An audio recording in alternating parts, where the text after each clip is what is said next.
నమస్తేనమ్మా. నమస్తే. మీ పేరు? అఖిల. ఏ ఊర్లో ఉంటారు? కొత్తపల్లి గ్రామం. ఓకే. వ్యవసాయం ఏమైనా చేస్తుంటారా? చేస్తాం. పొలం ఉందా? ఉంది. ఎంత ఉందంటారు? మాకు 6 ఎకరాలు ఉంటుంది. మేము ముగ్గురం అన్నదమ్ముళ్ళము. అందులో డివైడ్ చేస్తే వస్తుంది. ఓకే. అంటే ఇప్పుడు రేవంత్ రెడ్డి గారి రైతు భరోసా డబ్బులు పడినాయంటారా మరి? పడ్డాయండి. ఎంత పడిందంటారు? మాకు నిన్ననే వచ్చింది మెసేజ్. 36,000 వచ్చింది. 6 ఎకరాలకు పడ్డది. ఓకే. నిన్ననే పంట వచ్చింది. వేద్దాం అనుకుంటున్నారు? ఇప్పుడు వరి వేస్తారా? అంటే ఎలా అనిపిస్తుంది సీజన్ ముందే రైతు భరోసా డబ్బులు? చాలా ఆనందంగా ఉంది. ఇప్పుడు ఇప్పుడు ఉంటుంది కదా పెట్టుబడి మాకు వ్యవసాయానికి, ఇప్పుడు కొంచెం అందుబాటులో వచ్చినాయి. మంచిగా చాలా సంతోషంగా ఉంది. ఓకే. సన్న బియ్యం వస్తున్నాయి?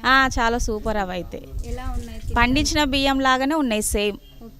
అంటున్నారు, మేము టీవీలో చూసినాం ప్లాస్టిక్ బియ్యం అని, కానీ అంత వేరు అసలు కాదు. మంచిగా సూపర్గా వస్తుంది. పండించిన బియ్యం లానే, ఇంటి బియ్యం లానే ఉన్నాయి. ఉచిత కరెంట్ వస్తుందా? వస్తుంది. మాకు ముందు ఎంత డబ్బులు వస్తున్నాయి కరెంట్ బిల్లు? మాకు 300, 350 అట్లా వస్తుండే. ఇప్పుడు జీరో అయిపోయింది. మన మహిళలకి సెపరేట్గా సూపర్. ఇప్పుడు ఐకేపీ కూడా ఉంది కదా, దానివల్ల కూడా ఇప్పుడు మహిళలకు చాలా సపోర్ట్ చేస్తుండు. చాలా సూపర్గా ఉంది. బాగా చేస్తుండ.